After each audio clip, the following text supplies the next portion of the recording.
നമസ്കാരം. അപ്പോൾ ഇന്നത്തെ വീഡിയോയും ഷാജിയുടെ വീഡിയോ തന്നെയാണ്. അവർ പറയുന്നവർ അവരെ എടുത്തിട്ടാണ് റിയാക്ട് ചെയ്ത് റിയാക്ഷൻ ചാനലിലൊക്കെ മുന്നോട്ട് പോകുന്നത്. ഇത് ലാസ്റ്റ് വീഡിയോ ആകണേ എന്ന് പ്രാർത്ഥിച്ചുകൊണ്ട് ഇതോടെ ചെയ്യുവാണ്. കാരണം ഇത് ഇന്നലെ കണ്ടാണ്, ചെയ്യണ്ടെന്ന് കരുതി തന്നെയാണ് ഇരുന്നത്. പക്ഷേ പലരും വന്ന് പല അഭിപ്രായം പറയുന്നത്. അപ്പോൾ അവരുടെയൊക്കെ അഭിപ്രായങ്ങളൂടെ കുറച്ച് പറയാം. പിന്നെ ആദ്യമേ തന്നെ പറയാം, ഷാജിയുടെ വീഡിയോ ഞാൻ ചെയ്തിരുന്നു. ആദ്യകാലത്ത് നല്ലപോലെ സപ്പോർട്ട് ചെയ്തിട്ട് രണ്ടാമത്തെ പുള്ളിക്കാരത്തി കല്യാണത്തിനോട് അനുബന്ധിച്ചൊക്കെ ഇട്ട ഷോട്ടും ഒക്കെ കണ്ട് അതിന് പുള്ളിക്കാരത്തിക്ക് ഒരു വിമർശനം ഉണ്ടെങ്കിലും ഒരു സൈഡിൽ ഒരു ഉപദേശം മറു സൈഡിൽ ഒരു വിമർശനമായിട്ട് ഞാൻ വീഡിയോ ചെയ്തിട്ടുള്ളൂ. അതല്ല ഹേർട്ട് ചെയ്യുന്ന രീതിയിൽ നെഞ്ചിന് കത്തിയെടുത്ത് കുത്തുന്ന മാതിരിയുള്ള ഡയലോഗുകളൊന്നും ഞാൻ ഇന്ന് വരെ ആ പുള്ളിക്കാരത്തേക്കെതിരെ പ്രയോഗിച്ചിട്ടില്ല. അപ്പോൾ ഇന്നലെ ഈ വീഡിയോ ഇട്ടിട്ടുണ്ട്. ആ വീഡിയോ എന്നിട്ട് കമൻറ്റ് ഓഫ് ആക്കിയിട്ടുണ്ട്. പുള്ളിക്കാരത്തെ പറ്റി പറഞ്ഞു വരുമ്പം ചിരിയും വരും. വേറൊരു കാര്യം ആദ്യമേ തന്നെ പറയാം, വീഡിയോ ഒക്കെ കണ്ടതിൽ നിന്ന് എനിക്ക് മനസ്സിലായിരിക്കുന്നത് റീലും റിയാലിറ്റിയും രണ്ടും രണ്ടാണെന്ന് തിരിച്ചറിയാത്തൊരു വ്യക്തിയാണ്. പുള്ളിക്കാരത്തി എന്താണോ ആലോചിക്കുന്നത് അത് വന്ന് യൂട്യൂബിൽ പറയും. അല്ലാതെ ഇത് യൂട്യൂബാണ്, ഇത് പബ്ലിക് പ്ലാറ്റ്ഫോമാണ്, ഇത് ലക്ഷക്കണക്കിന് ആൾക്കാർ കാണുന്നതാണ്, ഈ യൂട്യൂബർ എന്ന് പറഞ്ഞാൽ ഒരു ഇൻഫ്ലുവൻസറും കൂടെയാണ്, ഇങ്ങനെയുള്ള വിചാരങ്ങളൊന്നുമില്ല. കാരണം അത് നമുക്ക് പറഞ്ഞ് മനസ്സിലാക്കേണ്ടത് എങ്ങനെയാണെന്ന് ചോദിച്ചാൽ, ഇപ്പോൾ യൂട്യൂബിൽ ഷാജി വീടിൻ്റെ മുറ്റത്ത് ഉമ്മർത്തിന്ന് ക്യാമറ ഓണാക്കി കുറേ കാര്യങ്ങൾ ഇങ്ങനെ പറയുന്നു. അത് പറയുന്നതിൻ്റെ ശൈലി തൊട്ടയിലൊക്കത്തെ ചേച്ചിയോട് മതിലിൻ്റെ അപ്പുറത്തും ഇപ്പുറത്തും നിന്ന് സംസാരിക്കുന്ന ശൈലിയിലുള്ളത് തോന്നുന്നത് എന്താണോ അതങ്ങ് പറയുക ചെയ്യുന്നത്. അതിൻ്റെ അകത്ത് അഭിനയം ഒട്ടുമില്ല. പക്ഷേ അത് ഭയങ്കര സൈഡ് എഫക്റ്റ് ഉണ്ട്. അങ്ങനെ നമുക്ക് വായി തോന്നുന്ന മുഴുവൻ, മനസ്സിൽ തോന്നുന്ന മുഴുവൻ വിളിച്ചു പറയാവുന്ന പ്ലാറ്റ്ഫോം അല്ല ഒരിക്കലും യൂട്യൂബ്. റിയാലിറ്റി വേറെയാണ്, റീല് വേറെയാണ്. അത് രണ്ടും രണ്ടാണെന്ന് മനസ്സിലാക്കി മാത്രമേ സംസാരിക്കാൻ പാടുള്ളൂ. ഇപ്പോൾ ഇന്നലെ ഷാജി ഇട്ട വീഡിയോ ഒരു 1.5 ലക്ഷം പേരെ ഏകദേശം കണ്ടിട്ടുണ്ട്. ഈ 1.5 ലക്ഷം പേരെ ഷാജിദ ആ വീഡിയോ ഇടുമ്പോൾ മുന്നിൽ കാണുന്നില്ല. അതായത് ഷാജിദ മുന്നിൽ ക്യാമറ മാത്രം കണ്ടിട്ട് അങ്ങ് പറയുകയാണ്. വായി തോന്നുന്നത് പുള്ളിക്കാരത്തിക്ക് തോന്നുന്ന കാര്യങ്ങളും പുള്ളിക്കാരത്തിക്ക് ഒരേ അഭിപ്രായമുണ്ട്, ആ അഭിപ്രായങ്ങളും പറയുക ചെയ്തത്. ഇൻഫ്ലുവൻസറാന്നുള്ള കാര്യം പുള്ളിക്കാരത്തി ഓർക്കാറുമില്ല, ചുമ്മാ അങ്ങ് പറയും. അപ്പം നമ്മളതിനെ സങ്കല്പിക്കേണ്ടത് എങ്ങനെയാണെന്ന് വെച്ചാൽ, ഒരു യൂട്യൂബർ ഒരു വീഡിയോ ഇടുമ്പോൾ ഇപ്പോൾ 1.5 ലക്ഷം പേര് ഇതുണ്ട്. ഈ 1.5 ലക്ഷം പേരെ പിടിച്ചൊരു മൈതാനത്ത് നിർത്തുക, എന്നിട്ട് അവിടെ ഒരു സ്റ്റേജ് ഉണ്ടായിരിക്കുക.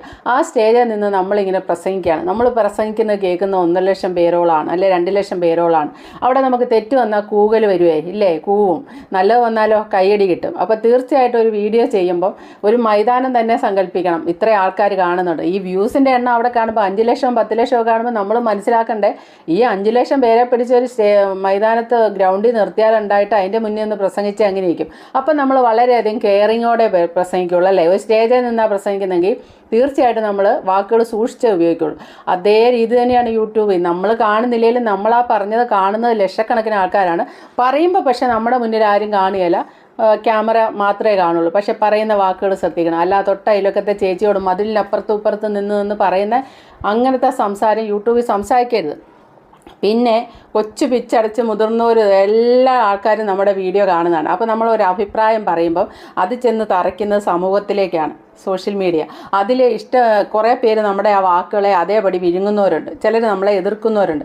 പിന്നെ ചിന്താശക്തി വരാത്ത കൊച്ചു കുട്ടികളുണ്ട്. ഈ മോശമായ ഒരു അഭിപ്രായമാണ് നമ്മൾ പറഞ്ഞു വിടുന്നതെങ്കിൽ ആ കുട്ടികളെ ആ ഒരു അഭിപ്രായം സ്വാധീനിക്കാനും ചാൻസ് ഉണ്ട്. ഇപ്പോൾ പ്രേംകുമാർ പറഞ്ഞ പോലെ സീരിയലുകളെല്ലാം എൻഡോസഫാനാന്ന് പറഞ്ഞ പോലെ പ്രേംകുമാർ പറഞ്ഞാൽ ശരിയാണ്. അതേപോലെ തന്നെയാണ് യൂട്യൂബറായ നമ്മളും ശ്രദ്ധിക്കണം, വായിന്ന് പോകുന്നത്. അപ്പോൾ ഇന്നലെ പുള്ളിക്കാരത്തി ഒരു വീഡിയോ ഇട്ടിട്ടുണ്ട്. അതിൻ്റെ അകത്ത് ഒരാൾ പുള്ളിക്കാരത്തിയെ വിളിച്ചിട്ട് നിങ്ങൾ പ്രായം കുറഞ്ഞ ആളെ എന്തിനാണ് കല്യാണം കഴിച്ചതെന്ന് ചോദിച്ച് അവരെ വഴക്ക് പറഞ്ഞെന്ന് പറഞ്ഞു. ഇതിൻ്റെ അകത്ത് പറയാം, വ്യക്തി സ്വാതന്ത്ര്യമാണിത്. നമുക്ക് പ്രായം കുറഞ്ഞവരെ കല്യാണം കഴിക്കാനുള്ള വ്യക്തി സ്വാതന്ത്ര്യം നമുക്ക് ഈ നാട്ടിലുണ്ട്. ഇപ്പോൾ സച്ചിൻ ടെണ്ടുൽക്കറൊക്കെ കല്യാണം കഴിച്ചിരിക്കുന്നത് പ്രായം കൂടിയ, ഏതാണ്ട് 1-2 വയസ്സിന് കൂടിയ ഒരാളെയാണ് കെട്ടിയിരിക്കുന്നത്. അങ്ങനെ മഹത് വ്യക്തികൾ ഇഷ്ടം പോലെ അങ്ങനെ കല്യാണം കഴിച്ചിട്ടുണ്ട്. അതൊരു വിഷയമല്ല. പിന്നെ കാലം ഇപ്പം മാറിയതനുസരിച്ച് ഒന്നുകൂടെ അതിനൊരു മാറ്റം വന്ന് പണ്ടുള്ള നാട്ടിലെ ഒരു ഇത് പറയുമ്പോൾ, പണ്ട് നമ്മുടെ കേരളത്തിൻ്റെ പൈതൃകവും നമ്മുടെ കേരളത്തിൻ്റെ സംസ്കാരവും വേറെയാണ്. പാശ്ചാത്യ സംസ്കാരമല്ല നമുക്കുള്ളത്. നമ്മൾ ഭയങ്കര പുരോഗതി അങ്ങോട്ട് എടുത്തിട്ട് വാദിക്കുമെങ്കിലും നമ്മളെല്ലാം കപട പുരോഗതിക്കാരും കൂടെയാണ്. ഉള്ളിൻ്റെ ഉള്ളിൽ പഴയ സംസ്കാരത്തെ പൈതൃകത്തെ മുറുകെ പിടിക്കുകയും പുറമെ ഭയങ്കര പുരോഗമനവാദിയാണെന്ന് അഭിനയിക്കുകയും ചെയ്യുന്ന കപട പുരോഗമനവാദികളാണ് കേരളത്തിൽ പകുതിയിലധികം ആൾക്കാരും.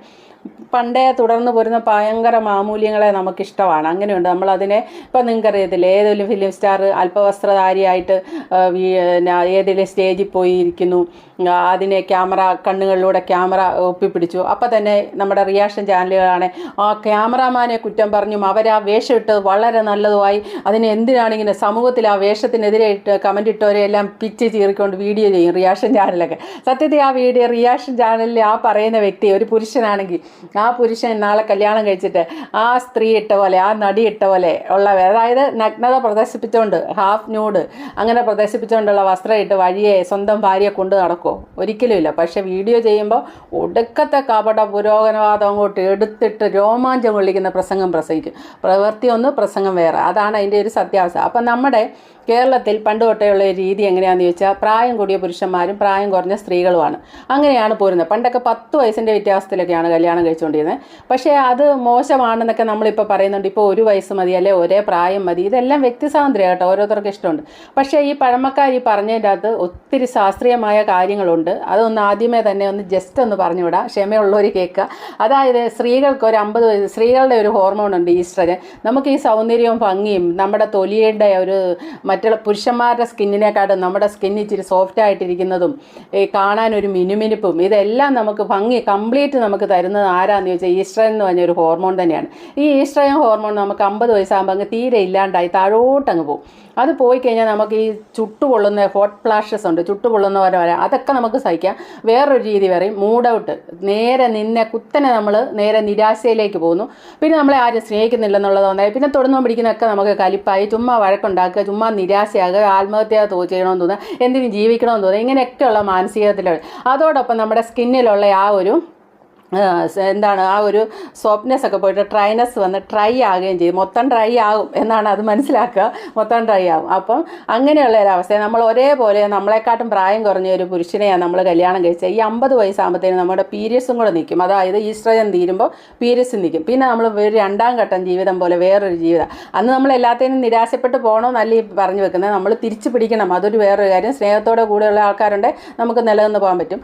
അപ്പം ആ ഒരു സമയത്ത് 50 വയസ്സുള്ള ഒരു പുരുഷനും 50 വയസ്സുള്ള ഒരു സ്ത്രീയും കല്യാണം കഴിച്ചു, അല്ലെ 45 വയസ്സുള്ള ഒരു പുരുഷനും 50 വയസ്സുള്ള ഒരു സ്ത്രീയുമായിട്ട് മാറുകയാണ്. ചെറുപ്പത്തിലെ ചെറുപ്പക്കാരനെയാണ് കെട്ടുന്നെങ്കിൽ ആ പ്രായത്തിൽ ആ മനുഷ്യന് വളരെ ഊർജ്ജസ്വലതയോടെ നടക്കുന്ന ഒരു പ്രായത്തിൽ നമ്മുടെ ഈ ഹോർമോണും പോയി നമുക്ക് മറ്റുള്ള വിചാരങ്ങളൊക്കെ ഡൗൺ ആയി നമുക്ക് യാതൊരു ഇതുമില്ലാത്ത ഒരു അവസ്ഥയിലെത്തുമ്പം ആ പുരുഷനോട് ഒരു സഹകരണ മനോഭാവം എല്ലാ കാര്യത്തിലും നമുക്കുണ്ടാവില്ല, നമ്മുടെ ഹോർമോൺ പോയതിൻ്റെ ഫലമായിട്ട്.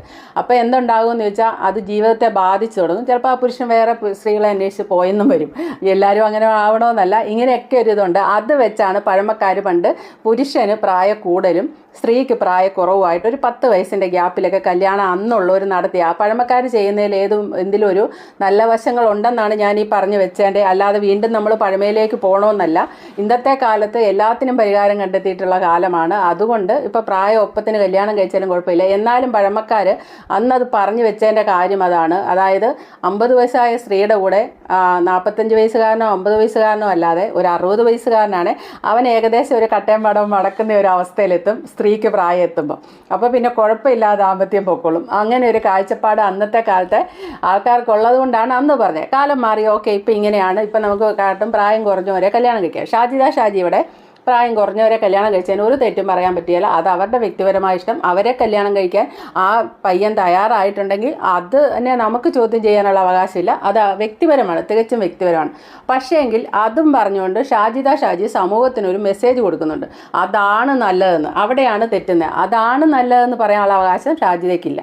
കാരണം എന്താണെന്ന് ചോദിച്ചാൽ അവിഹിതം നടത്തുന്നത്. നമ്മളെല്ലാവരും പറയുന്നു ഭർത്താവുള്ള ഒരു പെണ്ണ് വേറൊരുത്തനോടുകൂടി പ്രണയമാണെങ്കിൽ അതിനെ നമ്മൾ വിളിക്കുന്ന, സമൂഹം വിളിക്കുന്ന പേര് അവിഹിതം എന്നാണ്, അല്ലേ? അതിനെ ഒന്നും പറയാൻ പറ്റില്ല, അവിഹിതം എന്ന് തന്നെ പറയും. പക്ഷേങ്കിൽ ഈ അവിഹിതം നടത്തുന്നവരോട് നമ്മളൊന്ന് ചോദിക്കുകയാണെങ്കിൽ അവരതിനെ കാണുന്ന അവിഹിതമായിട്ടല്ല, എന്തോ മഹത്തായ ഒരു പ്രണയമായിട്ട് അവരതിനെ കാണുക. കാരണം ചിലരൊക്കെ പറയുന്ന സ്റ്റാറ്റസ് കേട്ടിട്ടുണ്ട് 40 വയസ്സിന് ശേഷമുള്ളവരെ പ്രണയിക്കണം, അപ്പോഴാണ് ഒറിജിനൽ പ്രണയമാകുകയെന്ന്.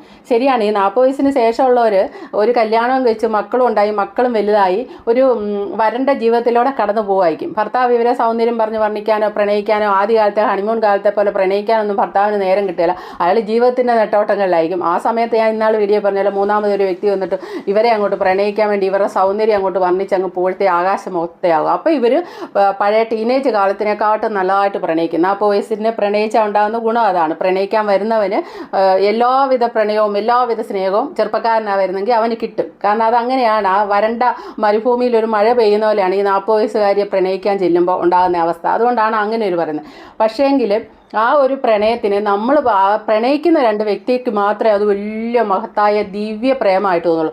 മൂന്നാമതൊരു വ്യക്തി നമ്മൾ നോക്കുമ്പോൾ അത് വെറും അവിഹിതമാണ്, അവിഹിതം തന്നെയാണ്. ഭർത്താവുള്ള ഒരു സ്ത്രീ മറ്റൊരാളെ പ്രണയിക്കാൻ പോയ അവിഹിതം തന്നെയാണ്. അപ്പോൾ ഷാജി പറഞ്ഞേ ഇത്രയും ഇൻട്രോ ഇതിനു വേണ്ടി പറയേണ്ടി വരുന്നു. ഷാജി പറഞ്ഞിരിക്കുന്ന ഒരു കാര്യം നമുക്കിവിടെ കേൾക്കാം.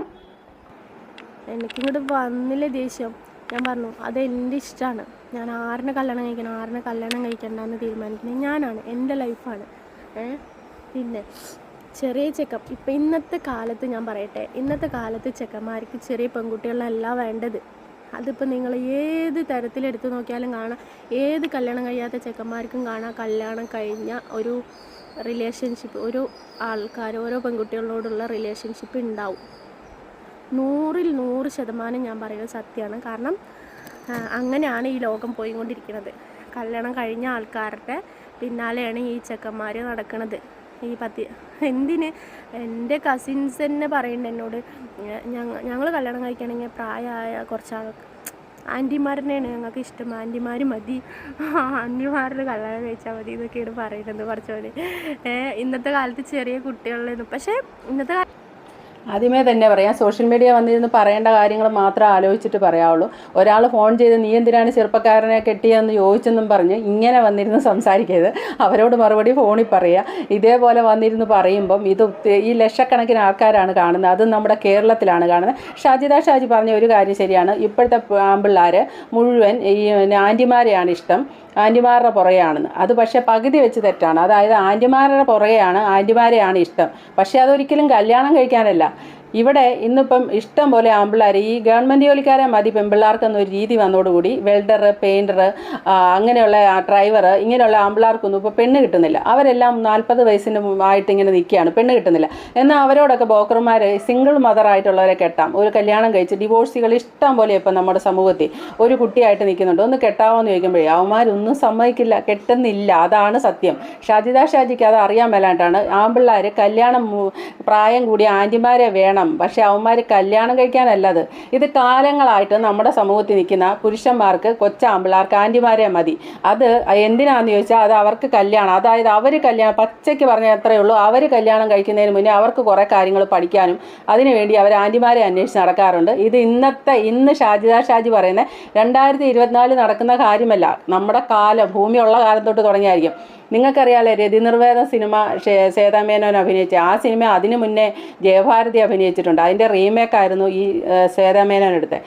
അതും ഇതേപോലെ ആൻറ്റിമാരെ പ്രണയിച്ച, അതേപോലെ തന്നെ നമ്മുടെ സ്കൂളുകളിൽ മാതാപിതാ ഗുരു ദൈവം എന്നാണ് പറയുക. ഗുരുവിനെ ദൈവത്തെ പോലെയാണ്, മാതാവിനെയും പിതാവിനെയും ഗുരുവിനെയും ദൈവത്തെ പോലെ കാണണമെന്ന് പറഞ്ഞു പഠിപ്പിച്ച കേരളത്തിലെ ആൺകുട്ടികൾ, അതായത് ഒരു 50 വർഷം മുന്നേ കോളേജുകളിൽ പോലും നടന്നിരുന്ന കാര്യങ്ങൾ പറയാം. കോളേജ് ടീച്ചർ സാരി എടുത്തുകൊണ്ട് വന്നിട്ട് ചില ടീച്ചർമാർ ഇടത് സൈഡ് കാണാൻ വേണ്ടി ആമ്പിള്ളേർ കയറി ഇടത് സൈഡിലിരിക്കുന്ന കാലം ഉണ്ടായിരുന്നു. ഇന്നല്ല, 2024 ഒരു 50 വർഷം മുന്നേ നടന്ന കാര്യമാണ് ഇത് പറയുന്നത്. അതായത് എൻ്റെ അമ്മായിയമ്മയൊക്കെ ഹോമിയോ ഡോക്ടറാണ്, പുള്ളിക്കാരത്തിയൊക്കെ പഠിച്ചിരുന്ന കാലത്തെ അനുഭവം പറയുന്നത്. ഒരു ടീച്ചർ വരും, അവർ പക്ഷേ അലസമായിട്ടാണ് സാരി എടുക്കുക. അപ്പോൾ അവരുടെ ലെഫ്റ്റ് സൈഡ് കാണാൻ വേണ്ടി അന്നത്തെ കാലത്തെ ആമ്പിള്ളേർ ലെഫ്റ്റ് സൈഡിലോട്ട് ക്യൂ ആണ്. ക്ലാസ് കട്ട് ചെയ്ത് പോകുന്ന ആമ്പിള്ളേരും അവരുടെ ക്ലാസ് വരുമ്പോൾ അവിടെ ഇരിക്കും, കാരണം അവരുടെ വയറ് കാണാൻ വേണ്ടി. അപ്പോൾ ഗുരുവോ ദൈവം എന്ന് പറയുന്ന വല്ല കാര്യമുണ്ടോ? ഒന്നുമില്ല.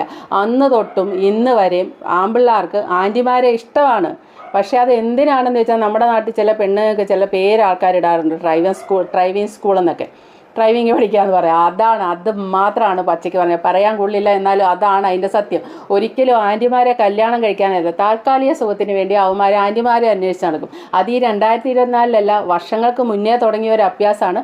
പക്ഷേങ്കിൽ 100% ആൾക്കാർ അങ്ങനെയാണ് എന്ന് ഷാജി പറയുമ്പോൾ ഈ ആൺകുട്ടികളുടെ ഈ ഇടം അറിയാവുന്ന സ്ത്രീകളാണ് നമ്മുടെ സമൂഹത്തിലുള്ളത്. ഒറ്റ ഒരാൾ പോലും അതിൽ ചെന്ന് വീഴില്ല. വീഴുന്നത് ഒരു 100 പേരെ എണ്ണിയ ഒരു 2-3 പേരായിരിക്കും ആ കെണിയിൽ ചെന്ന് വീഴുള്ളൂ. കാരണം പുരുഷന്മാർ, ആൺകുട്ടികൾ കല്യാണം കഴിച്ച സ്ത്രീകളെ ഇങ്ങനെ വീഴിക്കാൻ പറ്റുമെന്നുള്ളത് സ്ത്രീകൾക്കും അറിയാം. അവരവരുടെ ഭർത്താവിനെ മക്കളെ സ്നേഹിച്ചിരിക്കും, അല്ലാതെ ഇവന്മാരുടെ വലയിൽ ചെന്ന് വീണ് അവരുടെ ജീവിതം കോഞ്ഞാട്ടയാക്കാൻ പോവുകയില്ല. അപൂർവം ചില മന്ദബുദ്ധി സ്ത്രീകൾ ഇവന്മാർ വർണ്ണിക്കുന്ന സൗന്ദര്യത്തിലൊക്കെ ചെന്ന് വീണ് ജീവിതം നിറയിപ്പിച്ച് ചിലപ്പോൾ ഭർത്താവിനെ മറന്നു, കുട്ടികളെ മറന്നു, റെയിൽവേ സ്റ്റേഷനിൽ പോയി നിൽക്കുന്ന പേപ്പർ വാർത്ത നമ്മൾ കാണാറില്ലേ? അത് എത്ര പേര് നിൽക്കുന്നുണ്ട്?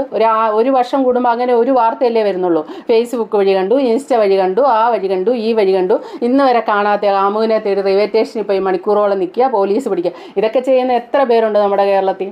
അപൂർവമായിട്ടുള്ള. അപ്പോൾ 2024 കണ്ടുപിടുത്തം എന്നുള്ള രീതിക്ക് ഷാജിദ ഷാജി പറയുന്നുണ്ട് ആൺകുട്ടികൾക്ക് ഇപ്പം ആൻറ്റിമാരെ മതിയെന്ന്. പിന്നെ ഇവരുടെ കസിൻ അങ്ങനെ പറഞ്ഞെന്ന് പറഞ്ഞു. അത് വെറും ലോ ക്ലാസ് ചിന്താഗതിയാണ്. അവരും പറഞ്ഞത് ഷാജിദ പറ്റിക്കാൻ പറയുന്നത്. അവരും കല്യാണം കഴിക്കാനായിരിക്കില്ല, ആൻറ്റിമാരെ മതിയായിരിക്കും. അല്ലാതെ ആൻറ്റിമാരെ കല്യാണം കഴിക്കാനൊന്നും ആരും മുന്നോട്ട് വരത്തില്ലെന്നുള്ളൊരു സത്യം ഇവിടെയുണ്ട്. പിന്നെ ഞങ്ങൾക്ക് ആൻറ്റിമാരെ മതി എന്ന് ഷാജിദയോട് പറയുന്നുണ്ട്. ആ കുട്ടികളുടെ സംസ്കാരം അത്രയുള്ളെന്നുള്ളതാണ് അതിൽ നിന്ന് മനസ്സിലാക്കേണ്ടത്. ആ കാര്യമൊക്കെയാണ് യൂട്യൂബിൽ വന്നിരുന്ന് പറഞ്ഞിട്ടുള്ളത്. അപ്പോൾ ഇതിനോടൊന്നും നമുക്ക് യോജിക്കാൻ ഒരു കാരണവശാലും പറ്റത്തില്ല. ഇനി അടുത്ത ഒന്ന് കേൾക്കാം. എന്താ പറയുക, നിങ്ങൾ പറയുന്ന പോലെ ചെറിയ ചെക്കൻ, ഇന്നലെ ഒരു സ്ത്രീ എനിക്ക് വിളിച്ചിട്ടുണ്ടായിരുന്നു കേട്ടോ. ഭയങ്കര മോശം ക്യാരക്ടറാണ്, മോശം ക്യാരക്ടർ. അവരെന്നോട് ചോദിക്കുകയാണ്, നിനക്ക് വേറെ ആരെയും കിട്ടിയില്ലേ, ചെറിയ ചെക്കനെ കല്യാണം കഴിക്കാൻ കിട്ടുള്ളൂ, നിനക്ക് എന്താ കുറച്ച് പ്രായമായ ആളിനെ കല്യാണം കഴിക്കുക. ഞാൻ പറയട്ടെ, ഞാൻ വയസ്സായ ആൾക്കാരെ കല്യാണം കഴിക്കണമെന്ന് എന്താ അത്ര നിർബന്ധം? ഞാൻ ചെറിയ ചെക്കനെ കെട്ടിയാൽ എന്താ എനിക്ക് പറ്റില്ലേ? എനിക്കിപ്പോൾ 32 വയസ്സ്, ഒരു 26, 27 വയസ്സായ ചെക്കന്മാരെ കല്യാണം കഴിച്ചു പറഞ്ഞിട്ട് അവർക്ക് പ്രശ്നമില്ലെങ്കിൽ ഞാൻ അവരുടെ കല്യാണം കഴിക്കണതിൽ എന്താ പ്രശ്നം? അതിലും കുറച്ച് അസൂയ പിടിച്ച തള്ളമാർ വിളിച്ചിട്ട് എന്നോട് പറയാം, ഞാൻ പറയട്ടെ, ഏത് യൂട്യൂബേഴ്സിനാണ് നിങ്ങളെ വിളിച്ചിട്ട് നേരിട്ട് സംസാരിക്കല്? ഏത് യൂട്യൂബേഴ്സിൻ്റെ കാര്യങ്ങളാണ് നിങ്ങളെ വിശദീകരിച്ചിട്ട് ഫോണിൽ വിളിച്ച് ചോദിക്കല്? ഞാനൊരു ആവശ്യത്തിന് വേണ്ടിയിട്ട് ഫോൺ കോള്, എന്താ പറയുക, ഒരാവശ്യത്തിന് വേണ്ടിയിട്ടാണ് എൻ്റെ നമ്പറും കാര്യങ്ങളൊക്കെ ഞാൻ വെച്ചിട്ടുണ്ടായിരുന്നത്. അതിൽ നിങ്ങൾക്ക് ഇങ്ങനെ വിളിച്ചിട്ട് നിങ്ങളുടേതായ കാര്യങ്ങൾ എൻ്റെ മേലെ അടിച്ചേൽപ്പിക്കാനുള്ളതല്ല എൻ്റെ നമ്പർ അവിടെ കൊടുത്തിരിക്കുന്നത്. അതും കൂടി ഒന്ന് മനസ്സിലാക്കണം. പിന്നെ ഇതിലൊരു അഭിപ്രായം പറയാനുള്ള ഞാൻ പറഞ്ഞല്ല, പലരും എന്നോട് വന്ന് ഇൻസ്റ്റയിലും പറഞ്ഞ ഒരു അഭിപ്രായം. ഏത് യൂട്യൂബേഴ്സിനെയാണ് ഇങ്ങനെ വിളിക്കാൻ പറ്റുന്നത്? ഷാജി രോഷത്തോടെ ചോദിക്കുന്നുണ്ട്. സത്യമാണ്, ഒരു യൂട്യൂബേഴ്സിനെയും വിളിക്കാൻ പറ്റില്ല. അപ്പോൾ അവിടെ മനസ്സിലാക്കേണ്ട ഒരു കാര്യമുണ്ട്, ഞങ്ങളൊക്കെ നമ്പർ കൊണ്ട് എവിടെയും കമ്മ്യൂണിറ്റിയിലൊന്നും ഇട്ടിട്ടില്ല. ഞങ്ങൾക്കൊന്നും ഇന്നുവരെ അങ്ങനെ ഇട്ടിട്ട് ഒരാളോട് ആൾക്കാർ വിളിക്കുക അല്ലെ അവരെ സഹായിക്കുക എന്ന് ഞങ്ങൾ പറഞ്ഞിട്ടില്ല. ഒരു പാലം ഇട്ടാൽ അങ്ങോട്ടും ഇങ്ങോട്ടാണ്. ഷാജി നമ്പറിട്ട് ഷാജിയെ സാമ്പത്തികമായിട്ട് ഹെൽപ്പ് ചെയ്ത കുറേ അധികം ആൾക്കാരുണ്ട്. അപ്പോൾ ഷാജിക്ക് ഇതൊക്കെ കേൾക്കാൻ ബാധ്യസ്ഥയാണെന്നുള്ളൊരു സത്യം മനസ്സിലാക്കണം. അല്ലാതെ എല്ലാ യൂട്യൂബറേയും വിളിക്കുന്ന പോലെ ആരും വിളിക്കാറില്ല. ആരും വിളിക്കത്തുമില്ല, നമ്പർ ഇടത്തൂല, വിളിച്ചാൽ സംസാരിക്കാൻ നിൽക്കത്തുമില്ല. ഇവിടെ ഈ കുട്ടിക്ക് ഈ വിഷയം വന്നത് എന്താണെന്ന് ചോദിച്ചാൽ, ഈ കുട്ടി ഓപ്പറേഷനൊക്കെ ആയിട്ടും മറ്റ് പല കാര്യത്തിനായിട്ടും നമ്പർ കൊണ്ടേ കമ്മ്യൂണിറ്റി ഇട്ടു. അപ്പോൾ അവരൊക്കെ സാമ്പത്തികമായിട്ട് ചെയ്തു. ഈ സാമ്പത്തികമായിട്ടൊക്കെ ചെയ്ത് കഴിയുമ്പോൾ എന്താ ഉണ്ടാകുകയെന്ന് വെച്ചാൽ, അവർക്കപ്പോൾ ഈ കുട്ടിയുടെ കാര്യത്തിൽ ഇൻവോൾവ് ആയി അവർക്ക് സംസാരിക്കാനുള്ള ഒരു അവകാശമാണ് അവിടെ കൊടുക്കുന്നത്. ഒരു അവകാശമാണ് അവിടെ വരുന്നത്. കാശ് മേടിച്ചേച്ച് പിന്നെ അവർ പറയുന്ന കേൾക്കാതിരിക്കാൻ പറ്റുമോ? ഒരിക്കലും പറ്റിയല്ല. അപ്പോൾ അവരുടെ അവകാശം വെച്ചാണ് അവർ വിളിച്ച് ഈ ചോദിക്കുന്നത്. അല്ലാതെ നിങ്ങൾക്ക് ഞാൻ എൻ്റെ ഒരു ആവശ്യത്തിന് വേണ്ടി നമ്പർ തന്നാൽ എൻ്റെ ആവശ്യം കഴിഞ്ഞാൽ നിങ്ങൾ പിന്നെ എന്നെ വിളിക്കാൻ പാടില്ല എന്ന് പറയുന്ന ന്യായമല്ല. ഇതാണ് ഞാൻ മുമ്പേ പറഞ്ഞ അയലക്കത്തെ ചേച്ചിയോട് സംസാരിക്കുന്ന പോലെ യൂട്യൂബിൽ വന്നൊന്ന് സംസാരിക്കരുത്. നമ്മൾ ചെയ്യുന്ന പ്രവൃത്തിയുടെ ഫലം കൂടെയാണ് കിട്ടുന്നത്. ആൾക്കാരോട് ഓപ്പറേഷന് വേണ്ടി ഇതിനു വേണ്ടിയൊക്കെ കാശ് മേടിച്ചിട്ട് അവർ ഫോണിൽ സംസാരിക്കാൻ പിന്നീട് വരുമ്പോൾ എനിക്ക് നിങ്ങളോട് സംസാരിക്കാനൊന്നും പറ്റിയല്ല എന്ന് പറയാൻ പറ്റില്ല. പിന്നെ കഴിയാവുന്ന ജനങ്ങൾ ശ്രദ്ധിക്കേണ്ടതെന്ന് വെച്ചാൽ, ഒരു യൂട്യൂബ് ഫാമിലി വ്ളോഗ് ആണെങ്കിലും എന്താണെങ്കിലും അവരുടെ വ്യക്തിപരമായ കാര്യമാണ്. ഈ പ്രായം കുറഞ്ഞ ചെറുക്കനെ കെട്ടുകയോ അവരുടെ ജീവിക്കുകയോ ഒക്കെ ചെയ്യുന്നത് ആ പെൺകുട്ടിയുടെ വ്യക്തിപരമായ കാര്യം. ആ കാര്യത്തിൽ കയറി ജനം അഭിപ്രായം പറയേണ്ട കാര്യമില്ല. അത് ആദ്യമേ തന്നെ മനസ്സിലാണ്. അവർക്ക് വ്യക്തി സ്വാതന്ത്ര്യമുണ്ട്. അതിൽ നിന്ന് എന്തെങ്കിലുമൊക്കെ പ്രശ്നങ്ങൾ വന്നാൽ അവർ തന്നെയാണ് അത് തരണം ചെയ്തുകൊണ്ട്. പിന്നെ നിങ്ങൾ ചെന്ന് ഉപദേശം പറഞ്ഞ് കല്യാണം കഴിഞ്ഞ ഒരു കേസിൽ ചെന്നിട്ട് നീ എന്തിനാണ് കെട്ടിയത്, നിനക്ക് പ്രായമുള്ളവരെ കെട്ടിക്കൂടെ, ഇങ്ങനെയൊക്കെ പറഞ്ഞ് എന്ത് കാര്യമാണുള്ളത്? അപ്പോൾ ഒരു പരിധി കൂടെ നിങ്ങൾക്ക് അവരുടെ അവസ്ഥയിൽ ഒരു ദയ തോന്നി നിങ്ങൾക്ക് പൈസ അയക്കണമെന്ന് തോന്നിയാൽ നിങ്ങൾ അയച്ചു കൊടുക്കുക, അല്ലെങ്കിൽ വേണ്ട. അതല്ലാതെ അവരുടെ വ്യക്തി ജീവിതത്തിൽ കടന്നു കയറി ഉപദേശം കൊടുക്കാൻ ആർക്കും ഈ കാലത്ത് അവകാശമില്ല. അപ്പോൾ okay, thank you for watching. അടുത്ത വീഡിയോ കാണാം. ആദ്യമായിട്ട് കാണുന്നവർ ചാനൽ ഒന്ന് സബ്സ്ക്രൈബ് ചെയ്യണേ.